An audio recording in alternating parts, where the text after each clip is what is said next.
Fred Rogers was a great friend and one of the most wonderful people I have ever known. On the screen and off, he lived the values that he taught our children every day. That's just one reason he touched and influenced people of all ages. Of course, his compassionate brand of education connected most with children, and like Fred, at PNC, we believe every day is an opportunity to do more for our children and our communities. And we're very pleased to help bring you this tribute to a wonderful American.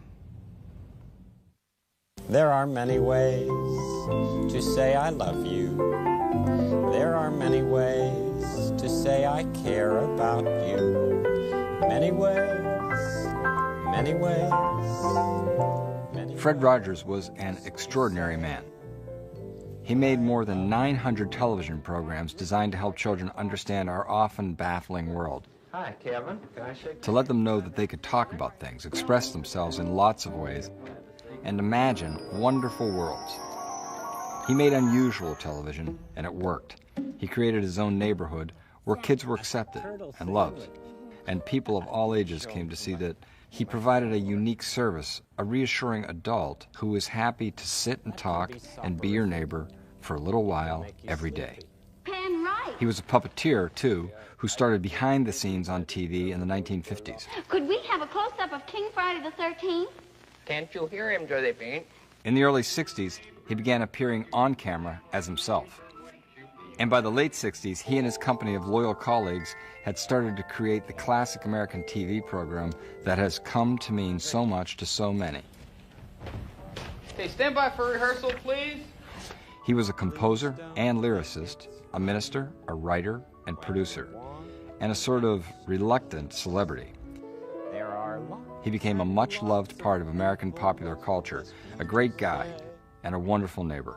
Since we're together, we might as well say, did you ever do that? Would you be mine? Could you be mine? Won't you be my neighbor? Fred Rogers, America's Favorite Neighbor, was made possible by these neighbors.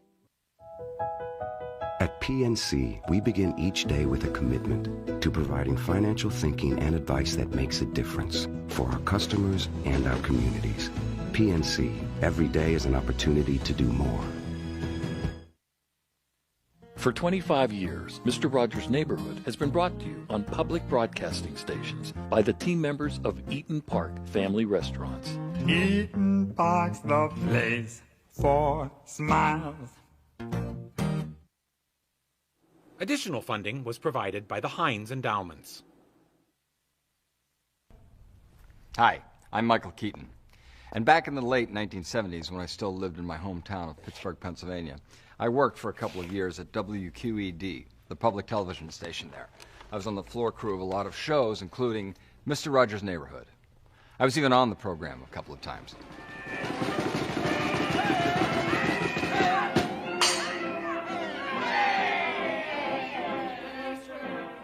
But that was back when I was a serious actor. Yes, I knew Fred Rogers and I worked with Fred Rogers, and he was essentially the same guy off camera as he was on camera. We obviously didn't know back then that The Neighborhood would become the longest running program on public television. It was a simple, old-fashioned production that everybody really enjoyed working on. Nothing was canned.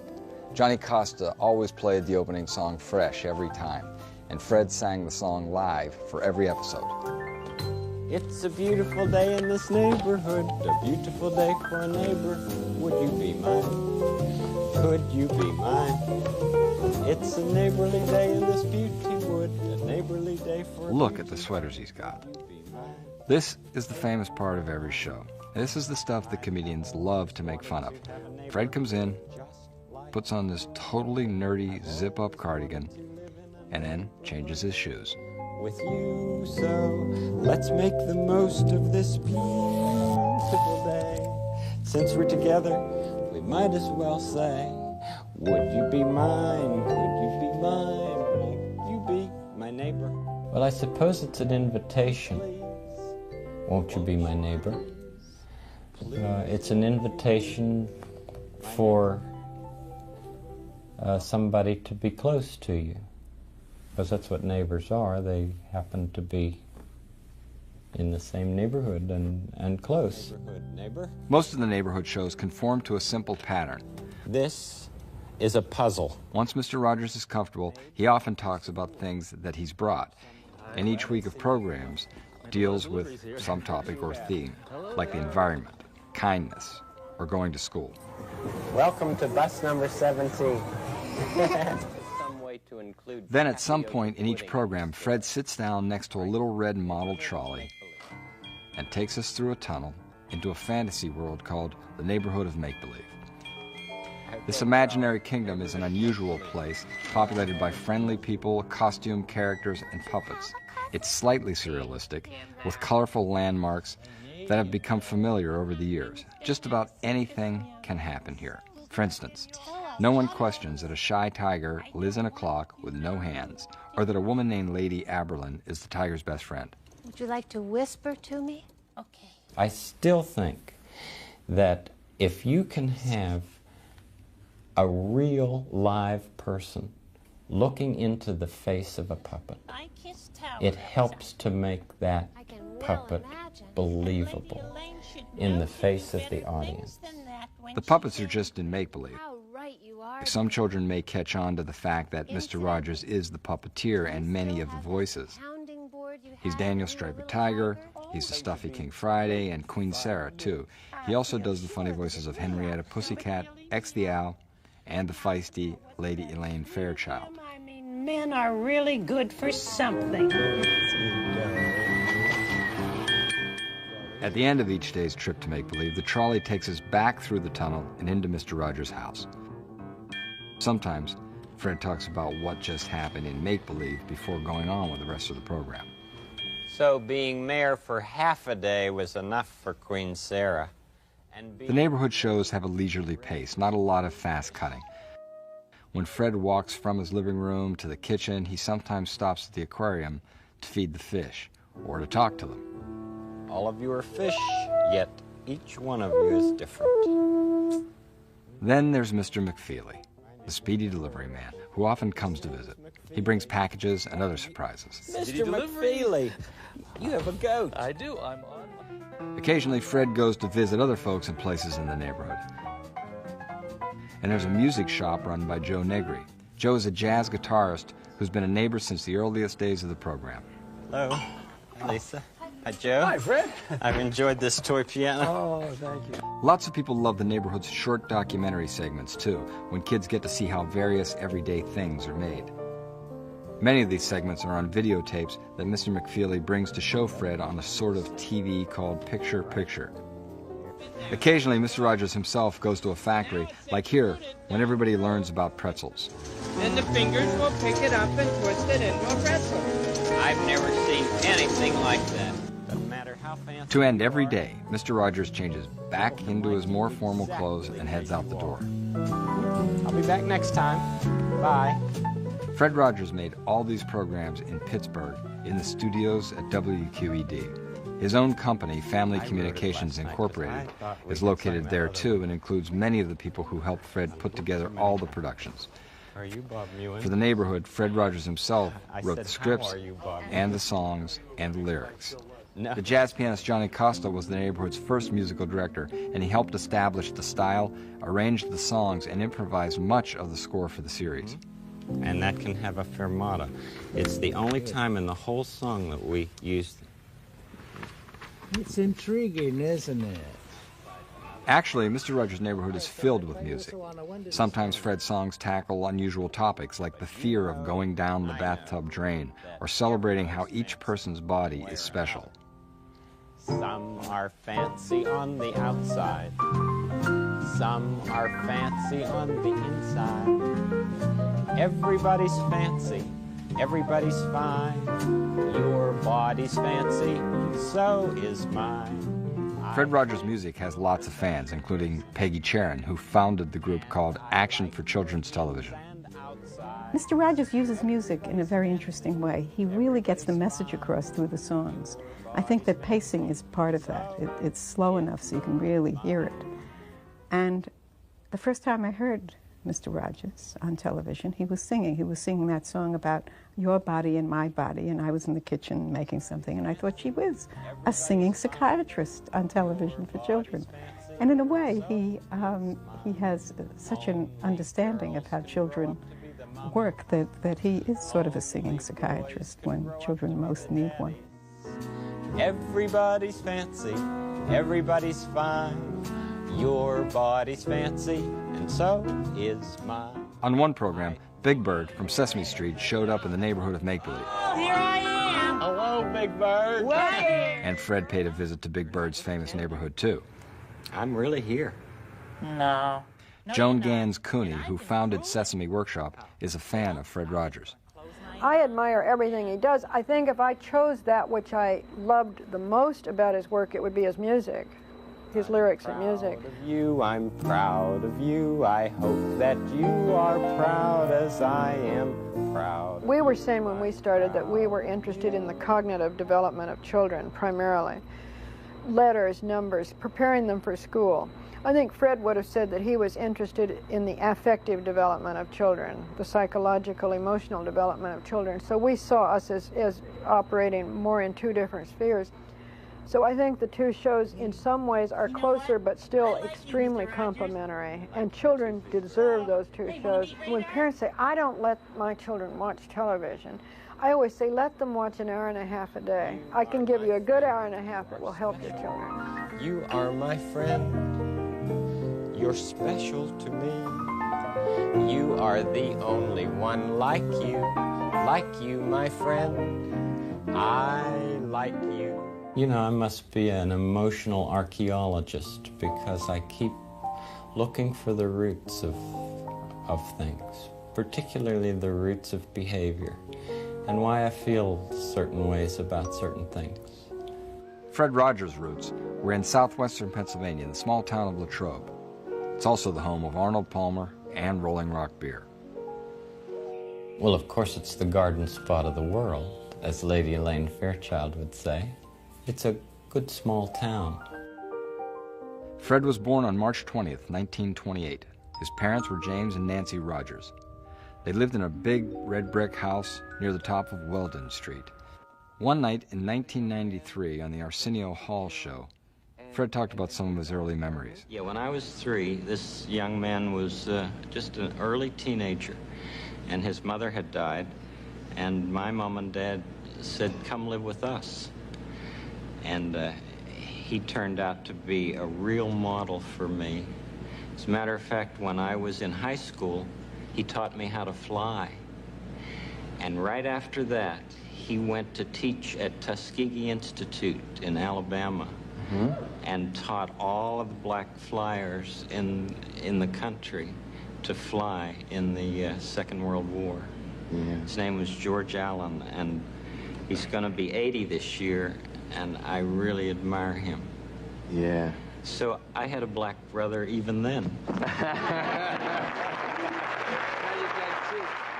When Fred was 11, he became a big brother when his parents adopted a baby girl named Elaine.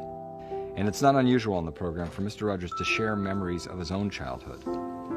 When I come out here, sometimes I think about a time when I was very little. You know, I wasn't allowed to go out of the house by myself when I was very little.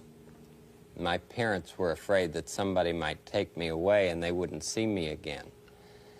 So they always said, Freddie, when you want to go outside, always tell somebody, and somebody can go with you. One of the most important somebodies in Fred's childhood was his grandfather. And my grandfather played the violin, and I remember he would play this song. Play gypsy, dance gypsy, play while you may.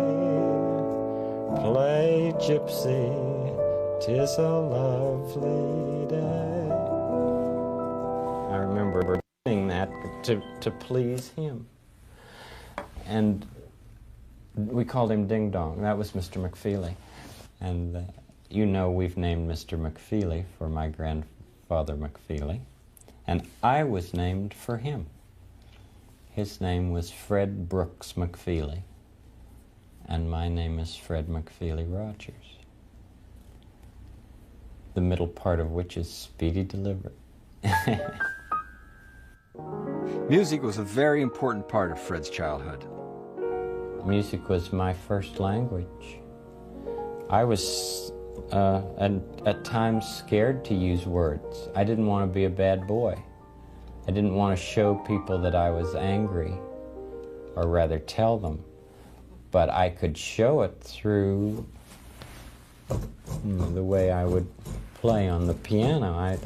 I could literally laugh or cry or be very angry through the ends of my fingers.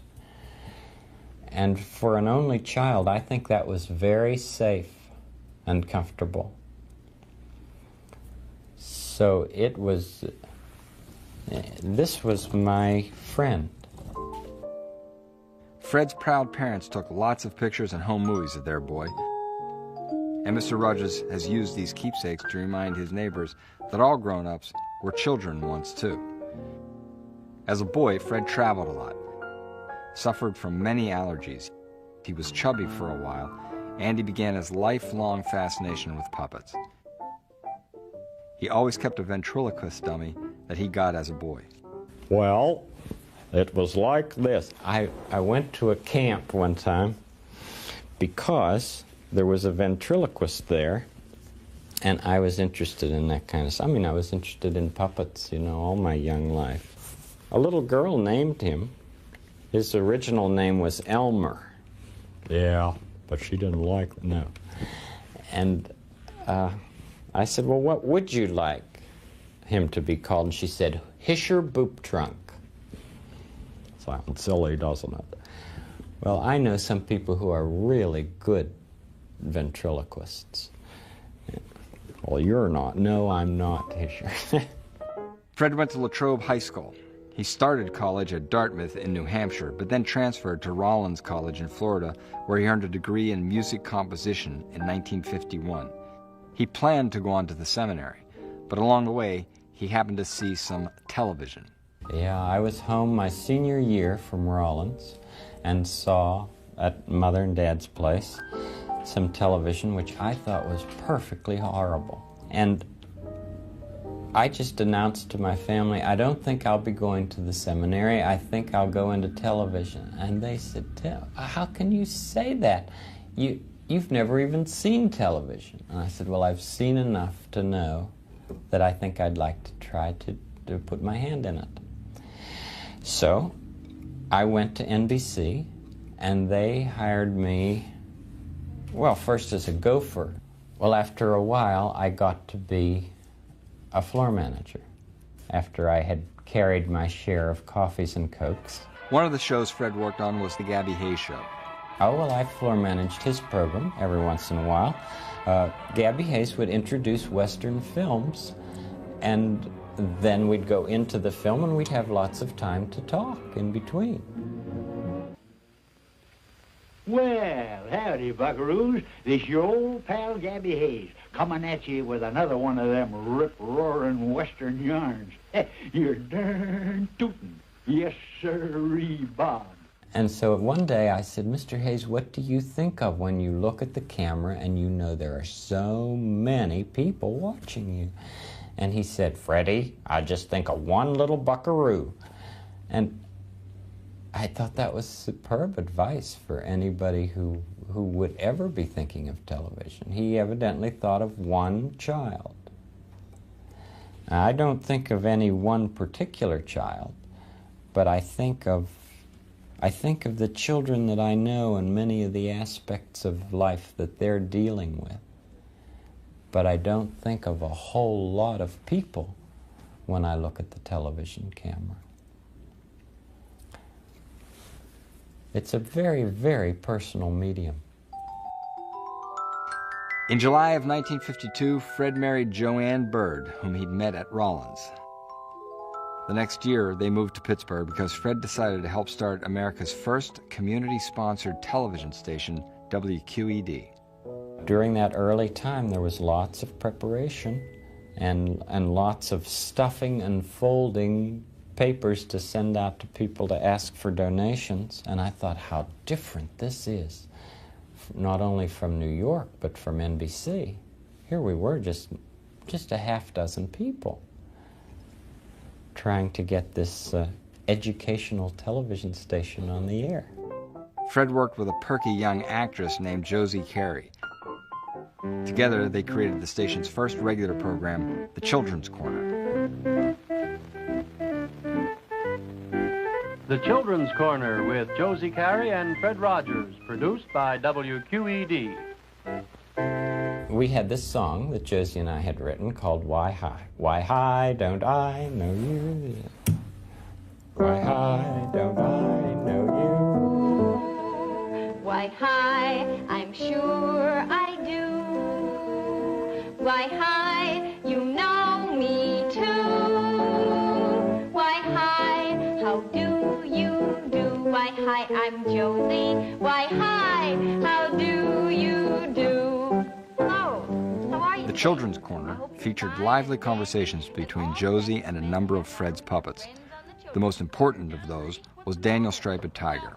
Fred and Josie had originally planned to have a bird come out of the clock, but someone gave them a tiger puppet.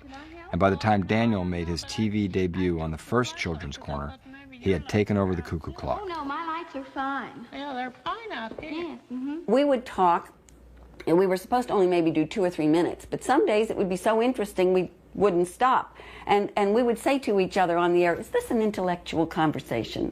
Is this an intellectual discussion?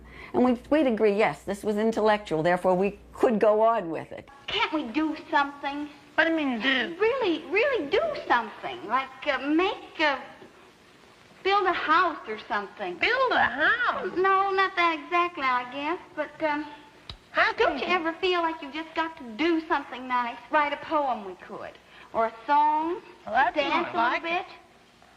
Well, that's more like it, but build a house. My goodness. Well, that was the first thing I thought of. I really didn't think we could do that. No. Not in an hour or a half hour. No.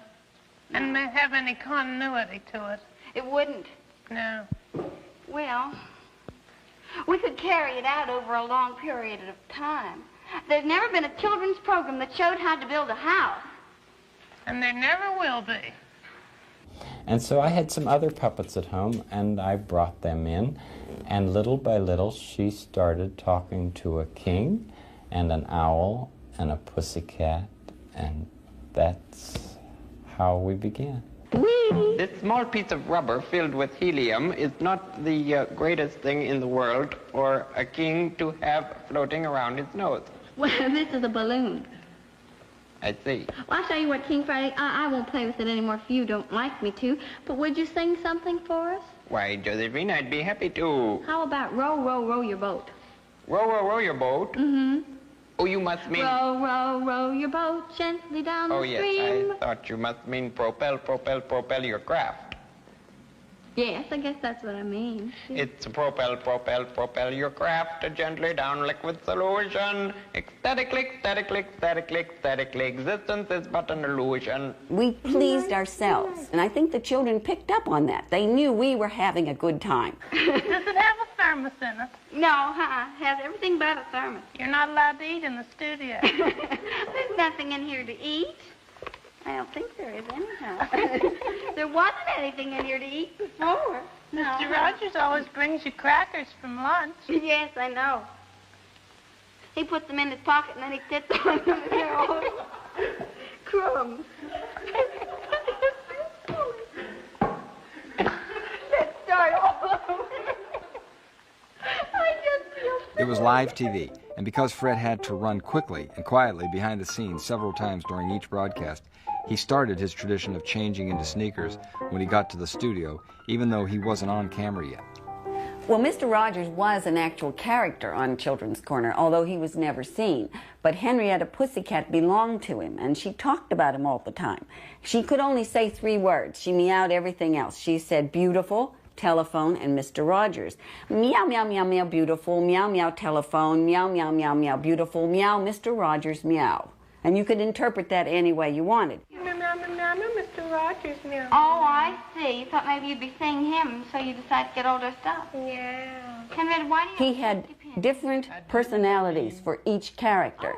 Daniel was sweet and gentle and compassionate. X was his flaky side and not quite all that smart, always needing to learn. King Friday was pompous and needed power and wanted control. And so each of the characters had little parts of Fred in them. And I sometimes totally forgot Fred Rogers existed. And I was talking to my friends. These were real people to me.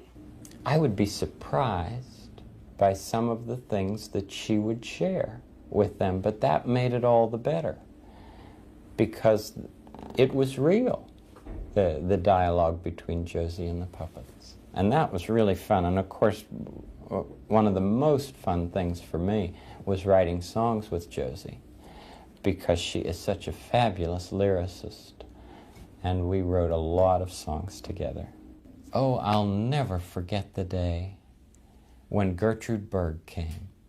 You know, she was the person who played the part of Molly Goldberg on television, and we all just loved that program.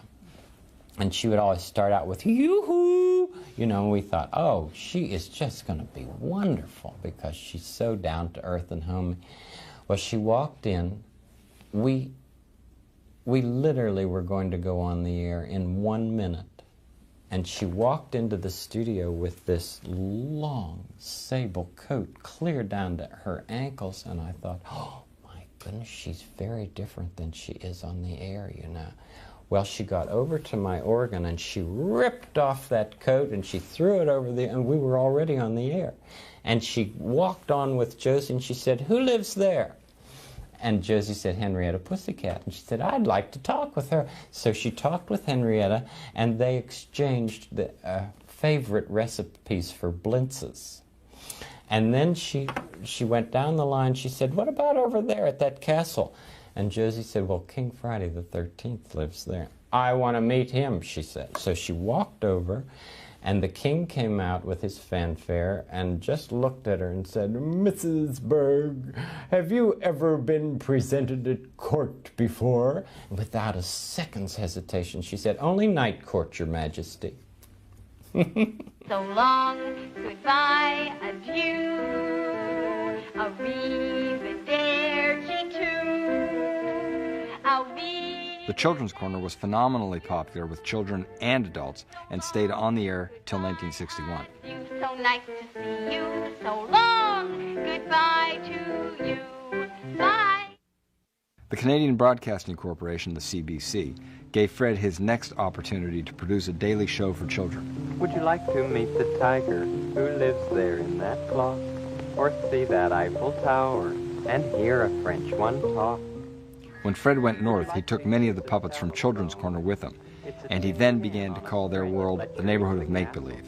The CBC designed this elaborate set for the puppets, setting a style for the neighborhood of make-believe that would last for more than 40 years. Would you like to ride a trolley along that trolley track, or crawl right through the underpass, right through and then... The program was called simply Mr. Rogers, and for the first time, Fred was in front of the camera.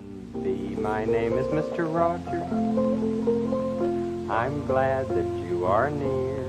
You've made this day a special day by just your being here.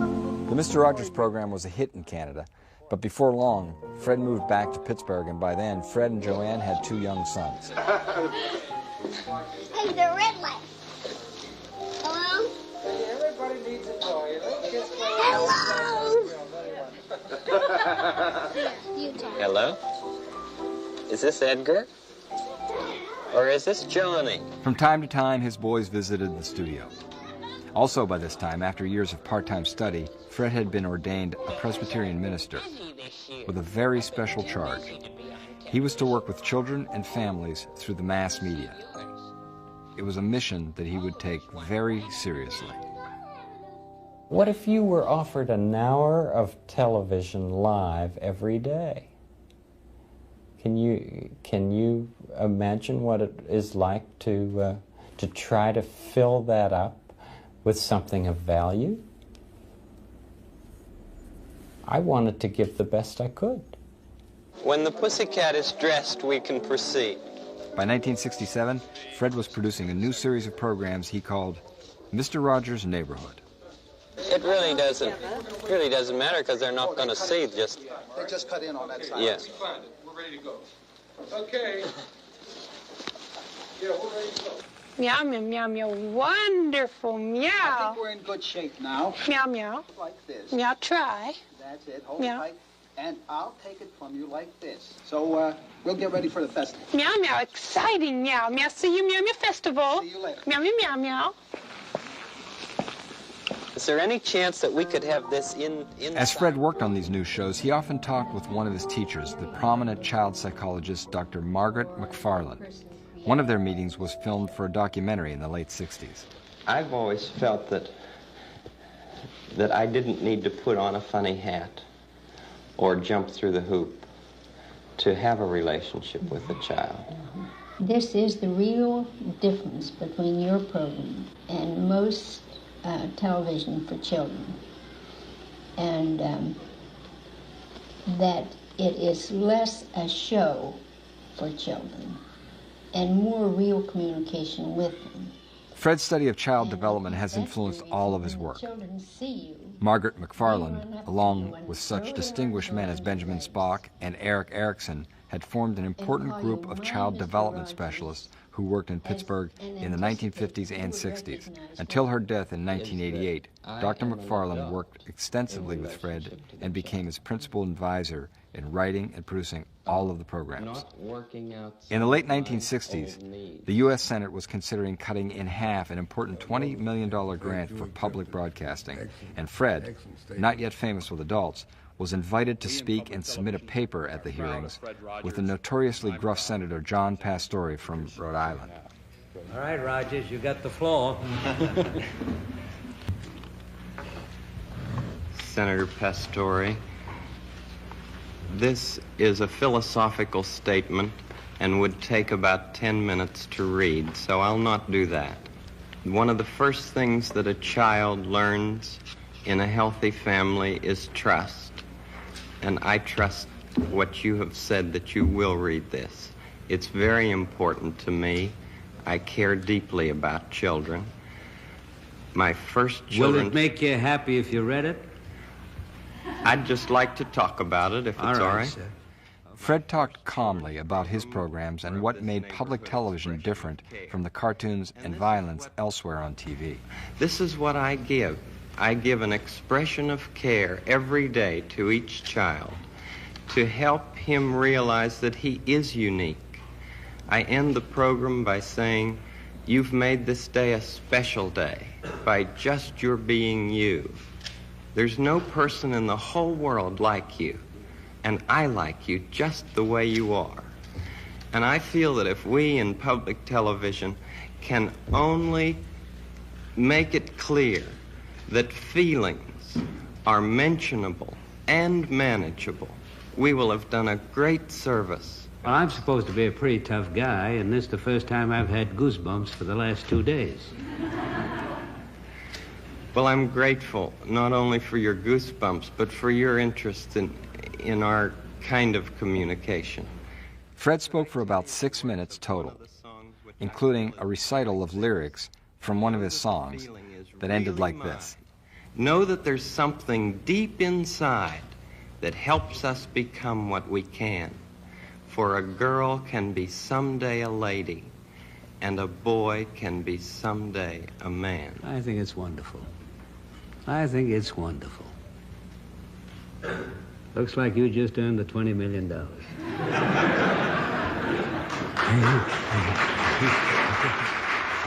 By that time, National Educational Television, the precursor to PBS, had already started broadcasting Fred's programs nationwide. Mr. Rogers was then written as one word. This is how the very first national Mr. Rogers' Neighborhood began when it made its debut on February 19th, 1968. Eventually, the shows would be in color, Mr. Rogers would be split into 2 words, and Fred's house would change a little bit, but the format and the furniture today are not much different from this first national program. It's a beautiful day in this neighborhood, a beautiful day for a neighbor, would you be mine? It was for this new national series that Fred asked Johnny Costa to be musical director. It was an interesting choice because Costa had an unusually sophisticated musical style, especially for a children's program. His trio performed the music live, in the studio, as each program was videotaped.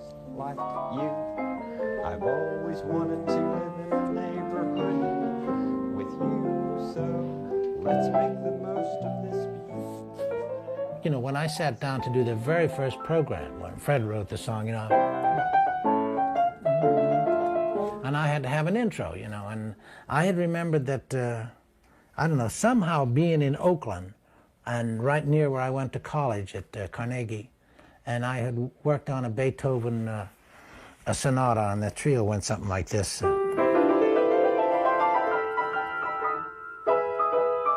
And so I thought, hey, that might make a nice intro for the program. So I did that. Instead of 3-part harmony, I did it in 4s, and did, you know, that'd be a nice intro for the song.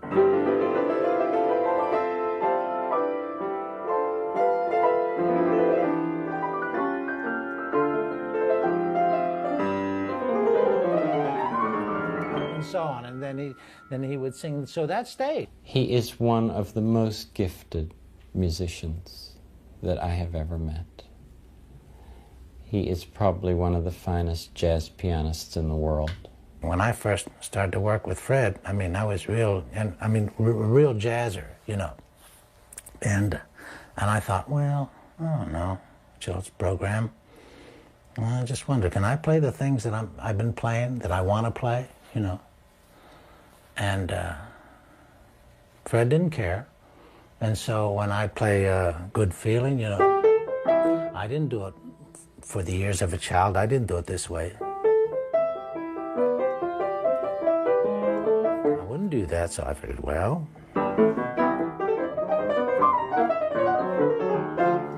And Fred loved it, and I kept doing it, and the people loved it.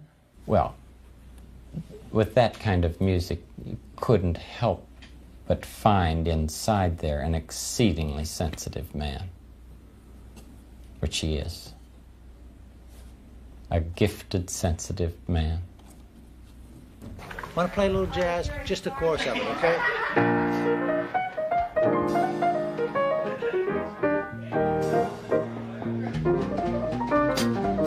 Johnny Costa was just one of Fred's many creative collaborators who became loyal and long-lasting parts of the neighborhood. Fred gathered a sort of repertory troupe of actors and performers who appeared regularly on the show in both the realistic and the make-believe segments. Many of the cameramen and the technicians who worked on the show were part of the neighborhood for decades too. They knew the program structure inside and out. And while they captured Fred and his world on videotape, they also had an ancient tradition of joking with Fred. All right. Okay. Are we having audio problems or something? What are we? Yeah. Mm-hmm.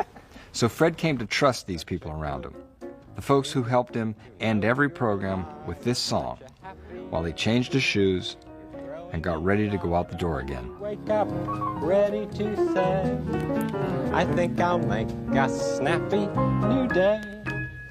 It's such a good...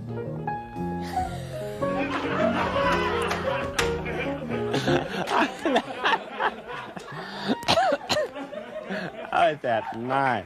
Whose are these? They're Jimmy's.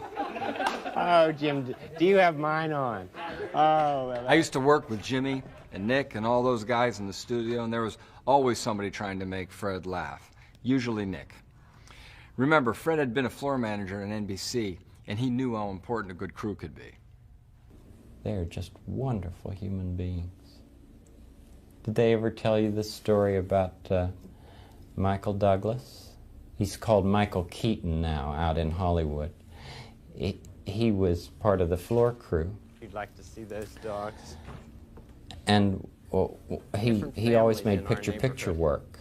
And one day I was putting a film into picture-picture, and I just slid that little thing back, and Michael was back there and said, I'm ready to hear your confession, son. Well, I burst out laughing. But that's just the kind of thing that he did. He is a wonderful sense of whimsy. Well, Fred was on the David Letterman show, and between rehearsal and performance, someone jokingly said, "Go up and see Eddie Murphy." So we did. And Fred went up to the dressing room door, knocked on the door, and the door opened, and there was Eddie Murphy. He saw Fred and went back, and then gave him a big hug and said, "The real Mr. Rogers."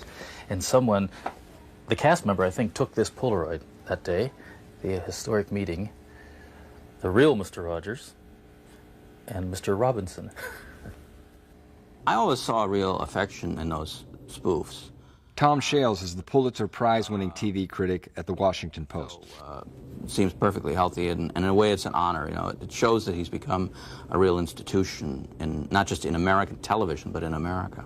I don't think anyone lampoons or satirizes that which is unimportant, because it won't get the audience and it won't get the laughs. It's got to be an institution or really important before you do that.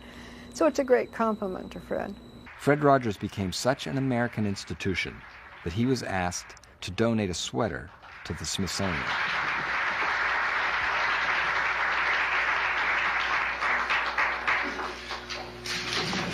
These sweaters were all made by my mother, and I think she would be very pleased today.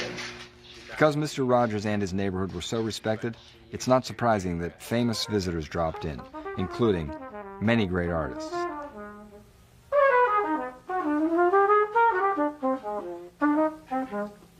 Wynton, it's Fred Rogers. Oh, I know who you are. I grew up watching your television show. Oh, well, I'm very glad to meet you. I'm a big fan of yours. I'd like you to know my television neighbor, Wynton Marsalis. How you doing? I saw him one day with Yo-Yo Ma, and, you know, Yo-Yo Ma should be on TV more often. Well, here he was on Mr. Rogers, and he has opera people come on and stuff like that. It's a cultural event. It's not just a show.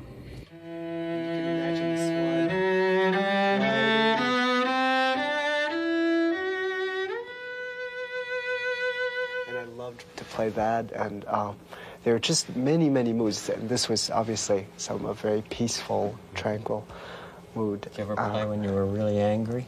Sure, and there's one piece I know that I love to get into, was this piece.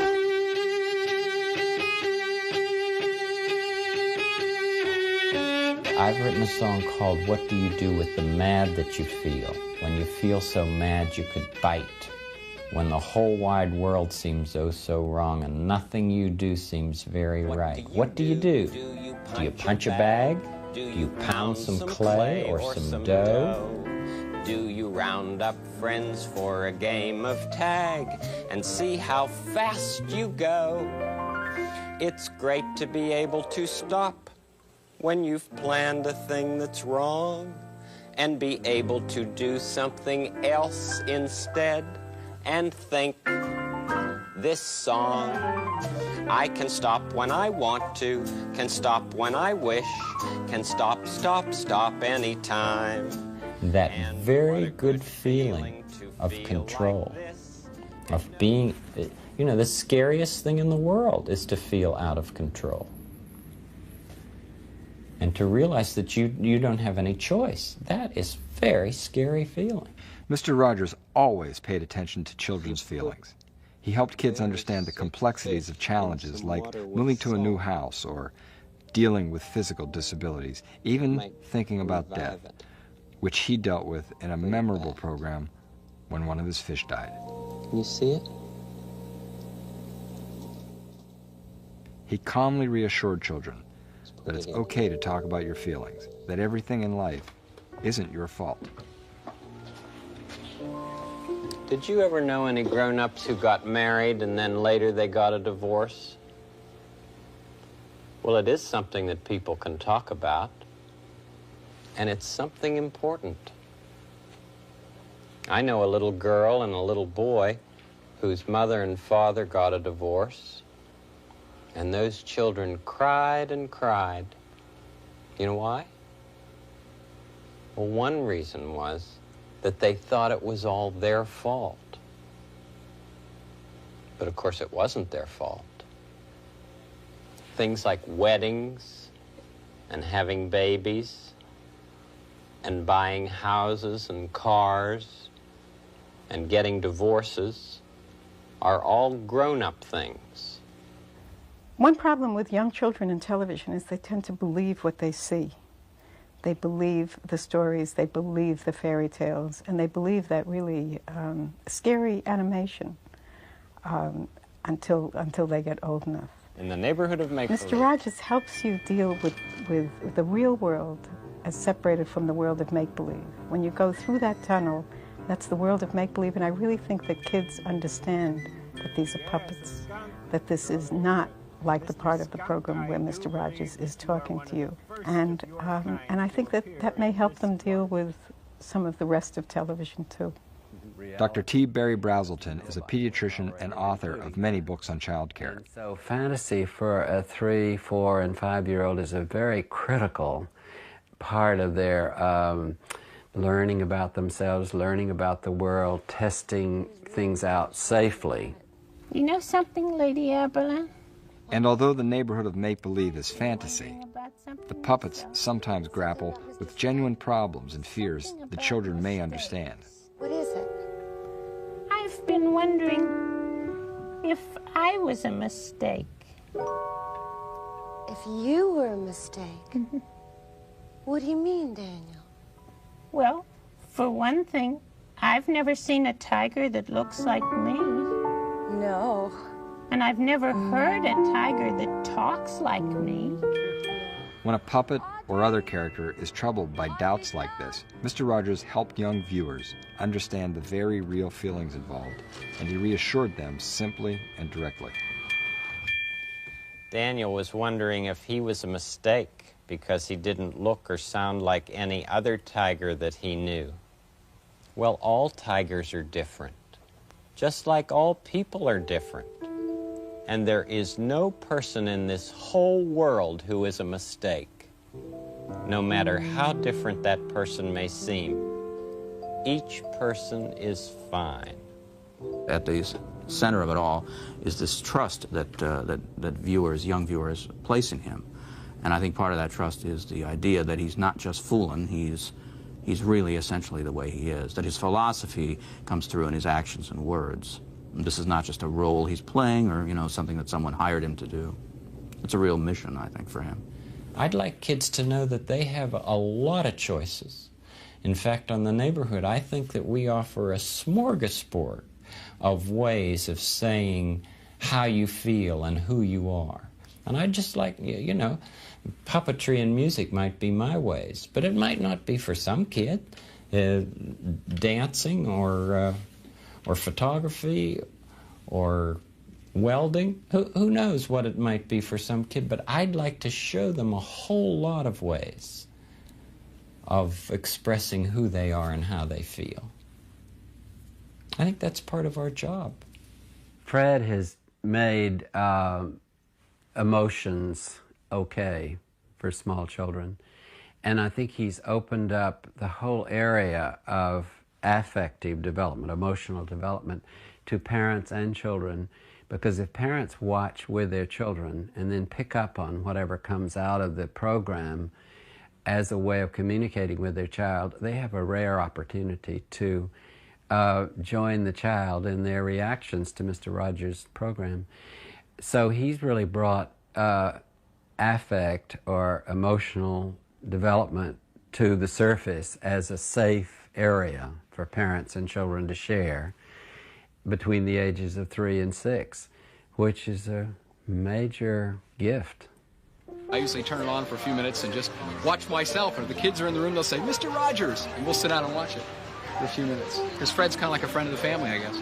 He's there for those hurdles, those first hurdles that are hard to get over, I think. The little things that are tough. My favorite song is Everybody's Fancy, Everybody's Fine. Your body's fancy, and so is mine.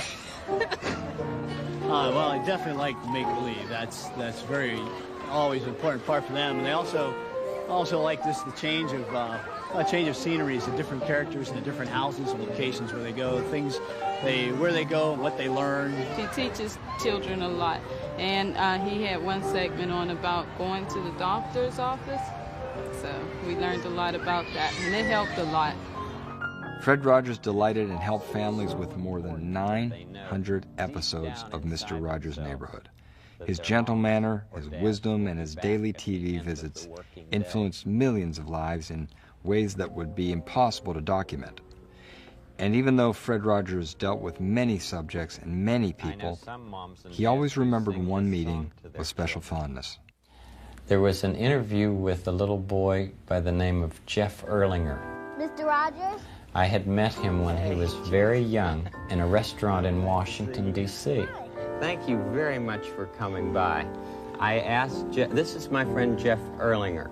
He's one of my neighbors here, and I asked him if he would come by today because I wanted you to meet him and I wanted you to see his electric wheelchair.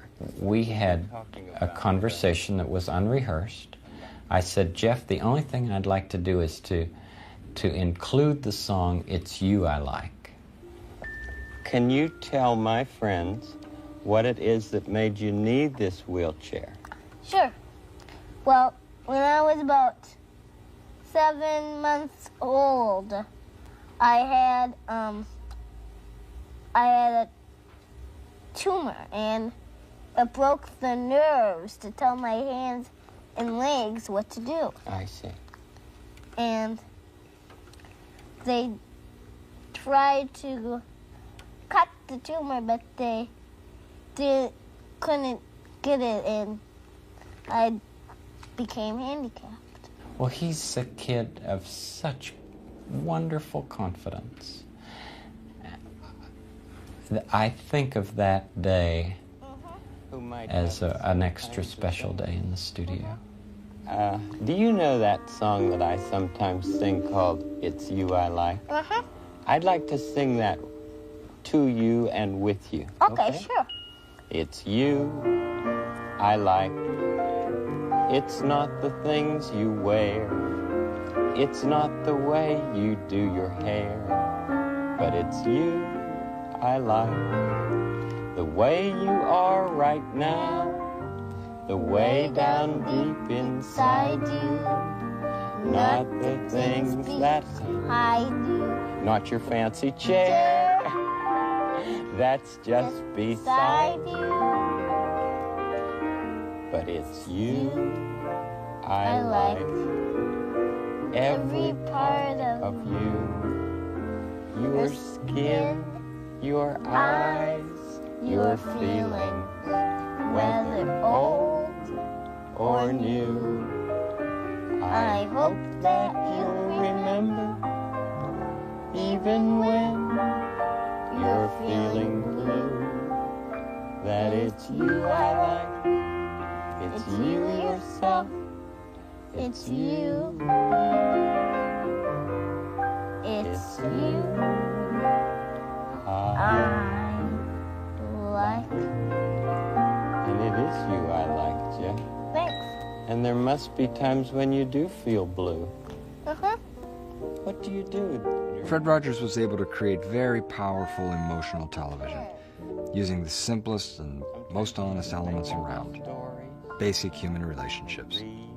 No, I think everybody longs to be loved and longs to know that he or she is lovable. And consequently, the greatest thing that we can do is to help somebody know that they're loved and capable of loving.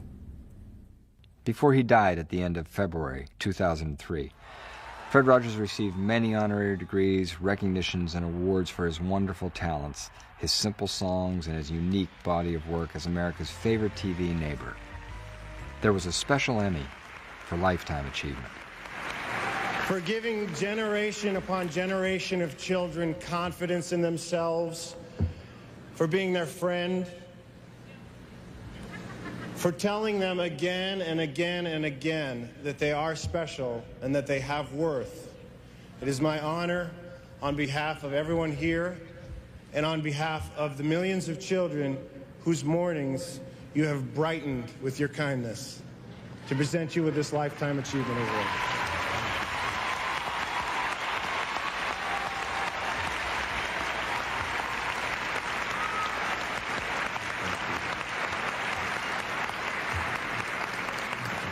Oh, it's a beautiful night in this neighborhood. In 2002, Fred received the Presidential Medal of Freedom.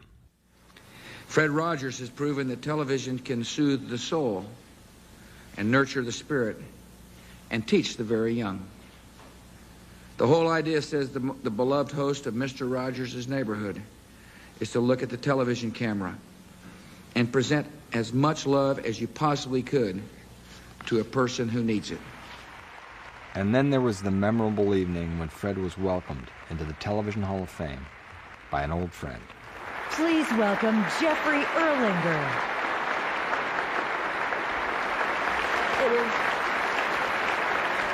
quite hard. I'm so glad to see you. Oh, thank you for coming. My pleasure. Oh. It is what a surprise.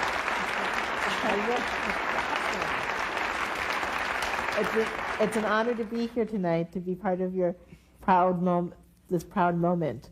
You know, when you tell people that it's you I like, we know that you really mean it. And tonight, I want to let you know that on behalf of millions of children and grown-ups, it is you that I like.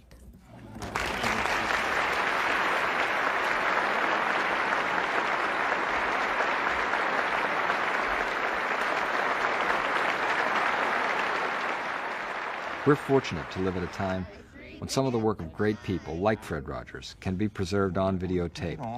The many programs of Mr. Rogers' Neighborhood will endure and will continue to find an audience as long as there are children who want to be loved and reassured and who need to know that they are special. Let's just go back to my place. You know, who would have ever dreamed that a simple offering like we make on television for children would be used in so many ways, in so many wonderful ways. And you know, the space between our mouth and the people's ears or eyes who receive what we make, that is holy ground. The space between the television screen and whoever happens to be receiving it, I consider that very holy ground. A lot happens. A lot happens there. We are all lucky to have had such a wonderful neighbor. We always have lots of things to talk about, don't we? You and I.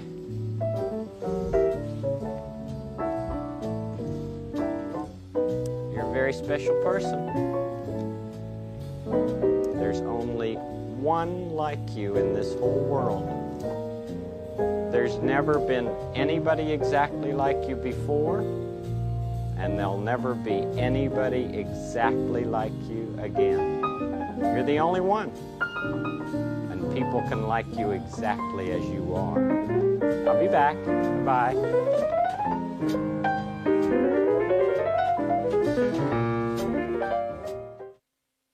Fred was probably the most unlikely celebrity in America, and he was definitely unlike any other TV star you can think of. But one of the best surprises was he could have a profound effect on adults as well as kids. That's really evident in this long clip from The Old Tonight Show. Joan Rivers was the guest host. It was July 7th, 1983. Our next guest is celebrating his 30th anniversary. It's a long time in children's television. Isn't that wonderful? And he has a book that's been doing very well. Of course, Mr. Rogers Talks with Parents. Is it the camera? Okay. Mr. Rogers, or that, whatever. Mr. Rogers Talks with Parents. I watched my daughter grow up with him. I sang, "It's a pleasure to be in the neighborhood." All that, right? Will you please help me welcome Mr. Rogers?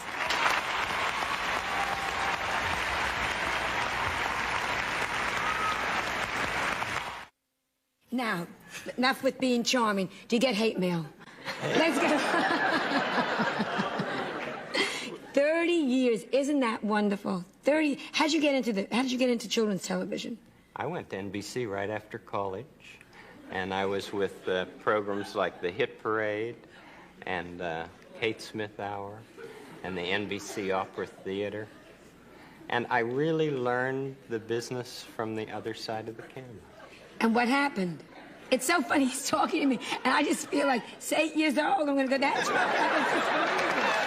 I'm so thrilled to have you here.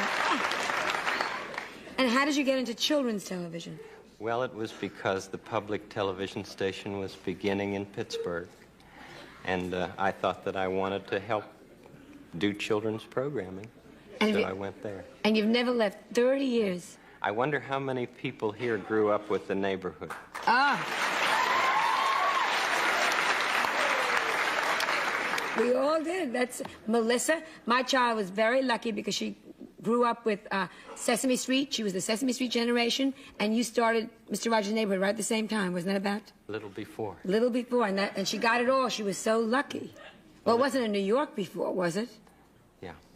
Well, I wasn't watching it then because I was in my late 20s, no offense. But, you know, why do you always take off your jacket and put on your sweater? Did you do that at home? Well, I did, yeah. And you know, my mother made all these sweaters. Aren't they wonderful? Your mother makes them for you all the time? Well, she died a couple years ago, but every year she gave 12 of us a sweater at Christmas time. That's wonderful in a way. Yeah. Now, in a way, it's very boring because you knew what you were getting. But no, you know, but it's wonderful. I mean, she was always working on one. You didn't go, what's in here? But they're beautiful. I'll give it back to you. I thought it was too good for the prop department. So do you, at home now, your children then grew up with you. You're married? Yes. We have 2 boys. One is 22, and the other will be 24. How did they feel first watching you as Mr. Rogers and then getting older and realizing that Mr. Rogers can also be daddy and be strict? Well, at first, you know, they used to say other daddy when they'd watch the television. In fact, it's very strange for young people to see me in the flesh. In fact, I wonder if maybe that's why some people are laughing. Oh, it's... when they, because they're so used to seeing me about this big. It's just... like for me, I'm so... It's like talking to a teacher. You know, I mean, like I can't say, you know, have you ever fooled around? I mean, there's certain things... We'll do this commercial. We're right back. I mean, you can't say that to me.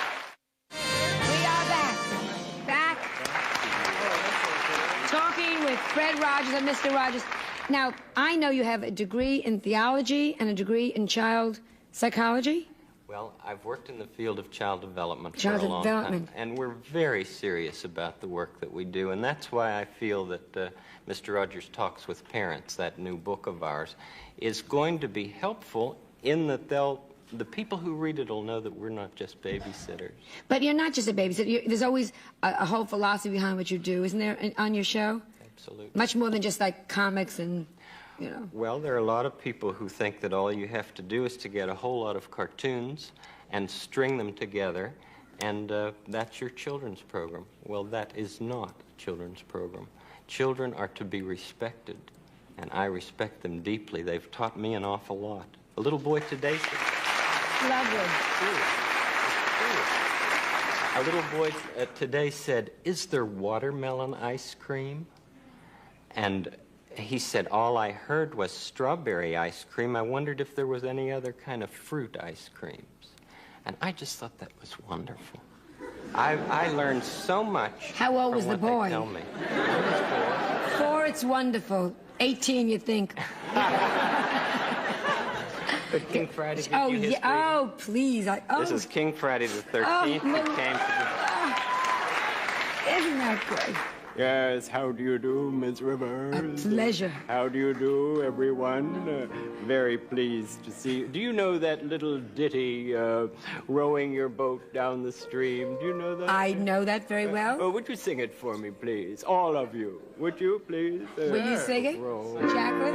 Row your boat gently down the stream. Merrily, merrily, merrily, merrily, life is but a dream. Very good. Now, the way we learned that at the Kingley School was propel, propel, propel your craft gently down liquid solution. Ecstatically, ecstatically, ecstatically, ecstatically, existence is but an illusion. Thank you very much.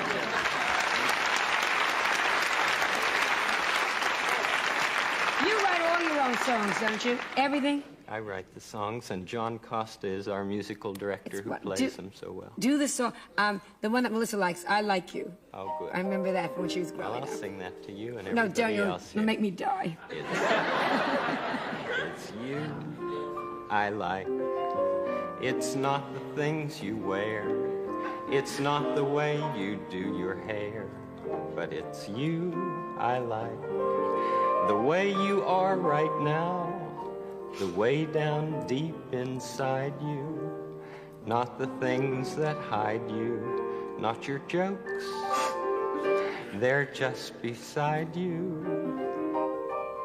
But it's you I like. Every part of you. Your skin, your eyes, your feelings, whether old or new. I hope that you'll remember, even when you're feeling blue, that it's you I like, it's you yourself, it's you.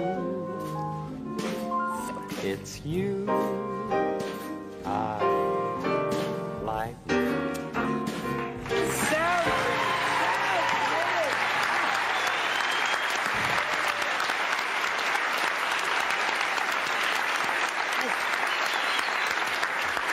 Has anybody else ever tried to record that? Some of your songs, that would be a great song for something like a Sinatra. Has anyone else ever tried to record your songs? They're welcome to do it. Yeah, because wouldn't that be a good song for somebody else? Not that you don't sing well. But, I mean, you have charm, but, you know, that's... I mean... The rest. What? And we need the rest. And we need... No, but it'd be nice because that could be like a pop song, you know. Well, What do you plan to do? You've written one book now. Do you ever go out in lectures? Sometimes. And talk seriously about...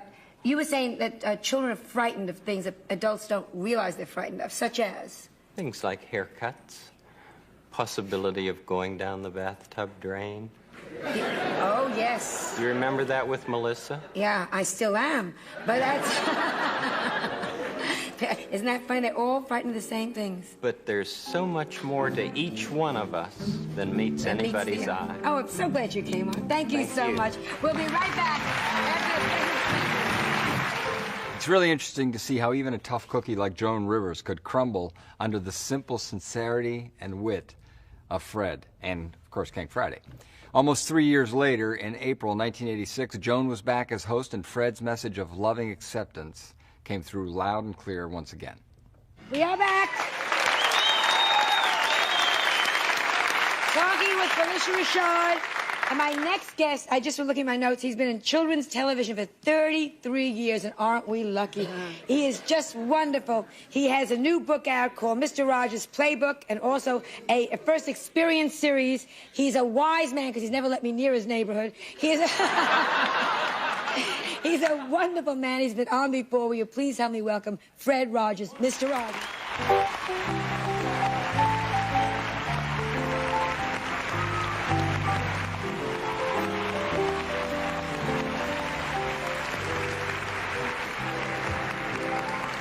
And how nice to see you all dressed up without your sweater. Well, you wore one last time. I wore one last time. You know, I was just talking with Irving backstage, and he said it's just like a family here. You all just feel... He said, you should have known what she did when my mother had trouble. Oh, did he? Well, that's very nice of him. Don't tell on the air. You ruined my image. Well- That's... Yeah. Well, you know, it's great to know that people can love each other. Yeah. The ones that they work with. Do And I you- don't think that's funny. No, but it's funny because they expect you to be talking to a little person. If I sat at your knees and you told me that, you know. Yeah, but why can't big people talk with big people that way? Because you get embarrassed. Does that make sense? It does make sense, but I think that the more comfortable we are with each other, the better we can help this world be comfortable with others. You know, you're really good. You know what I'm saying? Are you ever mean? Are you ever angry? Do you ever really get... I feel like calling you Mr. Rogers, which is stupid. Fred. Yeah. Joan. That's... when do you get angry? What do you do? Well, usually when I get angry, it's because somebody has demeaned somebody else. And I've got a lot of things that I do. I play the piano real hard. I did that from the time that I was a kid. I would run fast. I swim every day. I've got a full range of feelings, but, you know, I can modulate them pretty well. Do you think it's healthy, though, to modulate all the time? You know, if you get very mad at someone, you have to run home and play the piano. It's, No, you tell them how you feel. Yeah. And they can tell you how they feel. In fact, that's what we try to do in the neighborhood, is to let children know that you can feel mad or sad or glad or anything, and there are appropriate ways of dealing with that. And I think that the people who feel strangest about my work are those who cannot be in touch with their own childhood. It's interesting. You talk to you, and you're such an expert on children. You're so wise. I was very surprised when I read that you didn't start out going into children's programming, that it was almost a fluke. Explain what you did in the beginning. Well, I came to NBC right after college. Right. And I was a floor manager for such programs as the Hit Parade. Sure. The Kate Smith Hour. The Voice of Firestone. The NBC Opera Theater. We did wonderful programs. And you know, they were all live. Which was very, very exciting in those days. And it still is. Live to me is the most exciting form of television. Sure, well, this is live. Yeah, well, live, a little bit live. You're live. I'm live. And how did you get into children's programming? Well, all the time I was in New York, I took all the days that I had off and visited places like hospitals and daycare centers, any place that would serve children. I just wanted to work with children. And so public television was starting in Pittsburgh, and so I applied. My friends in New York thought I was crazy. I was going to a station that wasn't even on the air yet. And out of New York to Pittsburgh, usually it's the other way around. Yeah, it's very interesting. Not anymore. No, it's the #1 city in America, isn't it? Yes, they have the most livable. Most livable city. It's wonderful. I was just there. But go ahead. And I hope you come back. And thank you for the flowers. And thank you for the note. Oh, and talk among yourselves. And thank you for, thank you for making Melissa's childhood a better place. But go ahead. So you went to Pittsburgh and you started a children's show. Yes, it was called The Children's Corner. And Josie Carey and I, she was a secretary there. Nobody wanted to do a children's program. And so we said, well, we'll do one along with all of our other duties. We each made $75 a week. So the budget for the program was $150 a week. All the props came out of our pocket. We learned by doing. There was an organ the whole way across the studio. And I would play the organ at the beginning, and Josie would sing. And then I would hold my pockets like this and run the whole way across the studio so my change wouldn't clang. And that's why I started wearing sneakers, so that I could get from the organ over to do the puppets. Now, how did the puppets start? Well, the films that we had, you know, everything had to be free. And the films that I would get would be so brittle that they would break.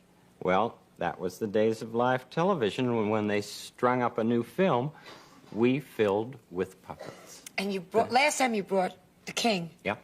Did you bring him again? Sure. Should we bring him out? I'm crazy about the King. Is he going to the wedding? King Friday the 13th. Yes. Oh, there he is, King Friday. It is always a pleasure, Miss Rivers. Joy and an honor. Yes, thank you. How do you do, ladies and gentlemen? May I say that the last time we were together, we did a little ditty about rowing your boat down the stream. I still watch it on tape when I can't sleep. It's adorable. Yeah, thank you. Well, here's a new one for your sleepless nights. Do you know that one about Twinkling Star? Do you know that? Twinkle, twinkle, little star. Yes. How I wonder, twinkle, twinkle, little... That's why you never have to worry, Felicia. Twinkle, twinkle, little star, how I wonder where you are. Up above the world so bright, up above the world so high, like a diamond in the sky. Yes. Twinkle, twinkle, little star, how I wonder where you are. Good? Yes, well, very good, yes. Now, at the Kingley School, we learned a few different words, and that was scintillate, scintillate, diminutive stellar orb. How inexplicable to me seems the stupendous problem of your existence, elevated at such an immeasurable distance in an apparently perpendicular direction from this terrestrial planet which we occupy, resembling in thy dazzling and unapproachable effulgence a gem of purest carbon set solitaire in a university of space, like you, Miss Rivers. Yes. Just lovely. Thank you so much.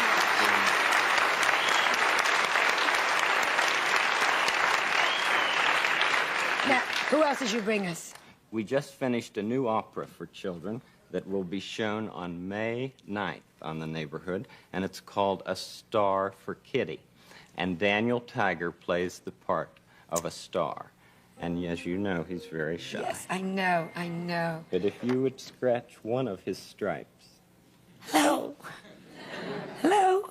I think it's Joan Rivers. It's good to see you. I'm glad to be back. I'm thrilled to have you back. And I play a star. I mean, you're a real star, but No. I play a star in the sky in this new opera, and I sing a song about this is my home. My friends are here. I love the way that I feel when I'm here. It's my home.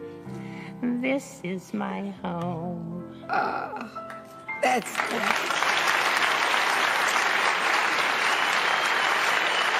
Now,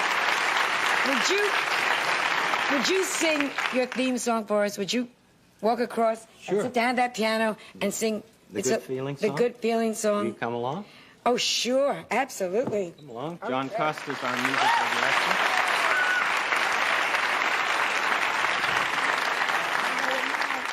John Costa, Joan Rivers. This is the song that we always sing when we end the Neighborhood. Yes. It's called Good Feeling. Come on out here. I'm trying to hide because I'm fat. No, no.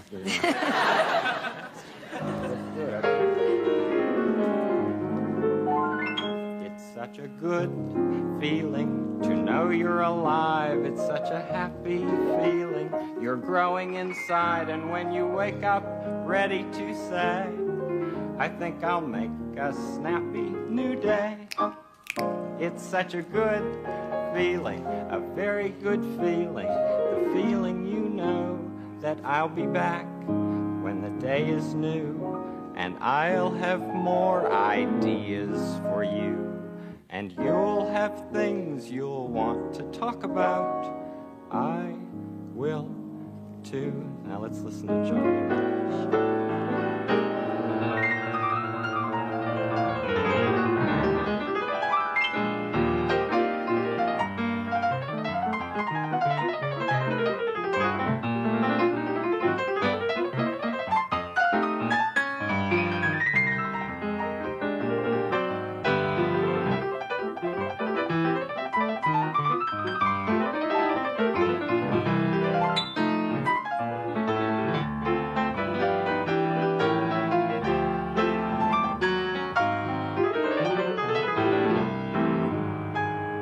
Such a good feeling to know you're in tune. It's such a happy feeling.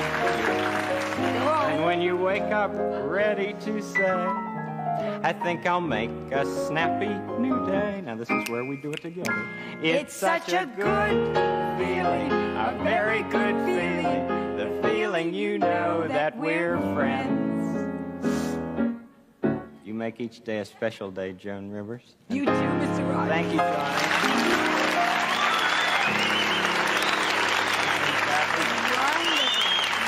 New album. We've got a show.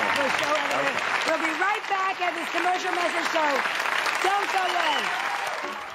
Not everyone can charm Joan Rivers so easily, but at least part of Fred's effect probably came from his sense of goodness and his early involvement and dedication to public broadcasting. Earlier, you saw a brief clip from the Pastore hearings in the U.S. Senate. Fred's appearance there had a major effect on the growth of public television in America. Remember, it's 1969. There was a war in Vietnam. President Nixon wanted to cut in half the $20 million grant that LBJ had promised to the Corporation for Public Broadcasting. Here's Fred's complete, unedited testimony. In Boston, they prefer Fred Rogers to Superman, I Spy, Batman, Thunderbird, even Perry Mason and Merv Griffin. Mr. Rogers' estimated 99,600 homes with kids 2 to 11 represents a third of that audience. The show reaches an estimated 113,000 homes for an overall rating of 4 and a share of 10.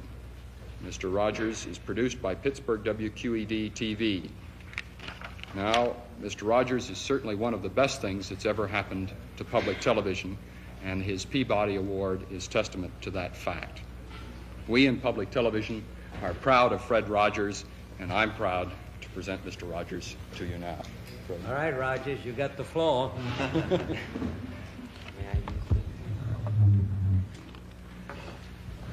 Senator Pastore, this is a philosophical statement and would take about 10 minutes to read, so I'll not do that. One of the first things that a child learns in a healthy family is trust. And I trust what you have said, that you will read this. It's very important to me. I care deeply about children.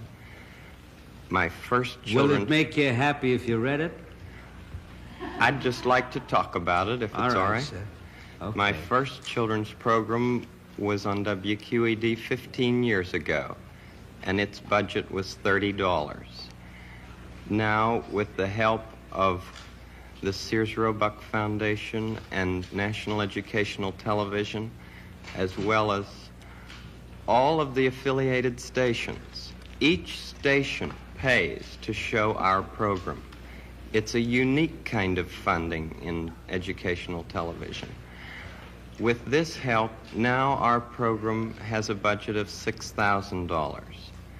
It may sound like quite a difference, but $6,000 pays for less than 2 minutes of cartoons, 2 minutes of animated, what I sometimes say, bombardment. I'm very much concerned, as I know you are, about what's being delivered to our children in this country. And I've worked in the field of child development for 6 years now, trying to understand the inner needs of children. We deal with such things as the inner drama of childhood. We don't have to bop somebody over the head to make him, to make drama on the screen. We deal with such things as getting a haircut, or the feelings about brothers and sisters, and the kind of anger that arises in simple family situations. And we speak to it constructively. How long a program is it? It's a half hour every day. Most channels schedule it in the noontime as well as in the evening. WETA here has scheduled it in the late afternoon. Could we get a copy of this so that we can see it? Maybe not today, but I'd like to see the program. I'd like very much for you I'd like to see the program itself, or any one of them, you see. We made 100 programs for EEN, the Eastern Educational Network, and then when the money ran out, people in Boston and Pittsburgh and Chicago all came to the fore and said, we've got to have more of this neighborhood expression of care. And this is what I give. I give an expression of care every day to each child to help him realize that he is unique. I end the program by saying, you've made this day a special day by just your being you. There's no person in the whole world like you, and I like you just the way you are. And I feel that if we in public television can only make it clear that feelings are mentionable and manageable, we will have done a great service for mental health. I think that it's much more dramatic that two men could be working out their feelings of anger, much more dramatic than showing something of gunfire. I'm constantly concerned about what our children are seeing.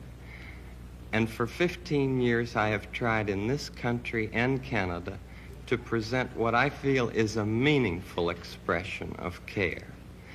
Do you narrate it? I'm the host, yes. And I do all the puppets, and I write all the music, and I write all the scripts. Well, I'm supposed to be a pretty tough guy, and this is the first time I've had goosebumps for the last 2 days. Well, I'm grateful, not only for your goosebumps, but for your interest in our kind of communication. Could I tell you the words of one of the songs which I feel is very important? Yes. This has to do with that good feeling of control, which I feel that children need to know is there. And it starts out, what do you do with the mad that you feel? And that first line came straight from a child. I work with children, doing puppets in very personal communication with small groups. What do you do with the mad that you feel? When you feel so mad you could bite. When the whole wide world seems oh so wrong, and nothing you do seems very right. What do you do? Do you punch a bag? Do you pound some clay or some dough? Do you round up friends for a game of tag or see how fast you go? It's great to be able to stop when you've planned a thing that's wrong and be able to do something else instead and think this song. I can stop when I want to, can stop when I wish, can stop, stop, stop anytime. And what a good feeling to feel like this and know that the feeling is really mine. Know that there's something deep inside that helps us become what we can. For a girl can be someday a lady, and a boy can be someday a man. I think it's wonderful. I think it's wonderful. Looks like you just earned the $20 million.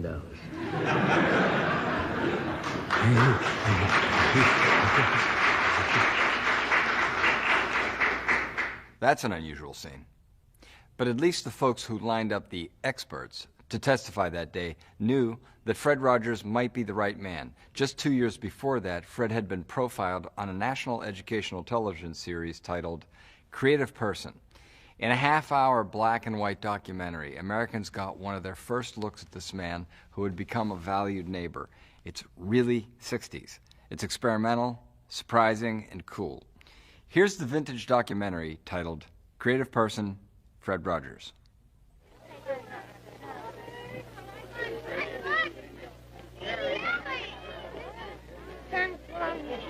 Here we are. Robbie. How do I out?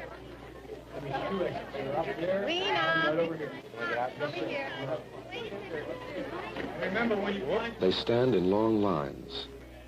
Children around the country stand for hours, regardless of cold rain, patient beyond the patience of childhood, to see him. They do it because they love him, because he is Fred Rogers, minister, educator, television producer, and above all, Mr. Rogers of Mr. Rogers' Neighborhood. Mr. Rogers, I like you as you are.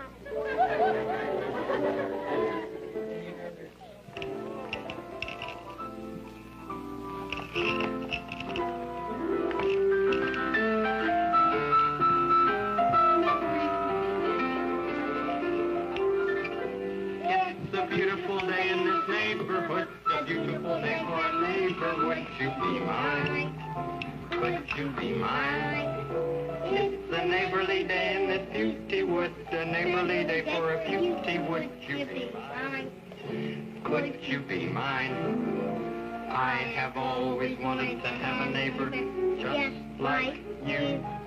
I've always wanted to live in a neighborhood with you, so let's make the... Childhood has many needs. Not the least of them is the need to talk and to be talked to. The need for meaningful dialogue. The need to find in such dialogue comfort, reinforcement, help in gaining control of the seemingly uncontrollable. What do you think it is? A lion, great.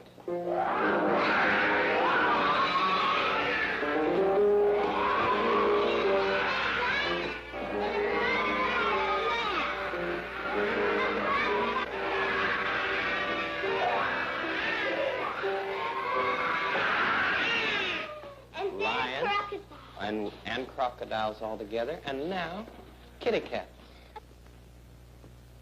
It is this need, the need to communicate with children about childhood, which is Fred Rogers' main concern.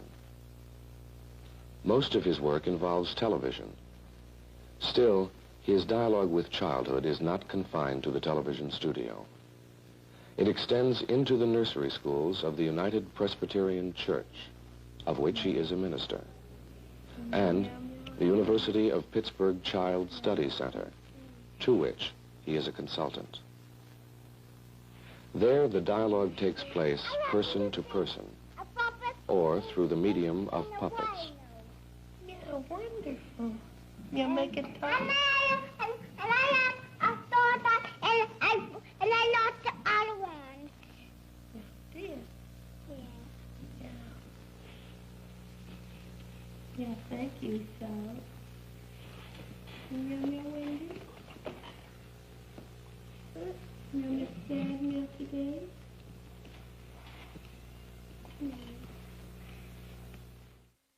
Expected of you that you really don't even know. Television is the preferred medium. It is gently paced, non-violent, non-sweet, adult in language, child in substance. It is not simple, however.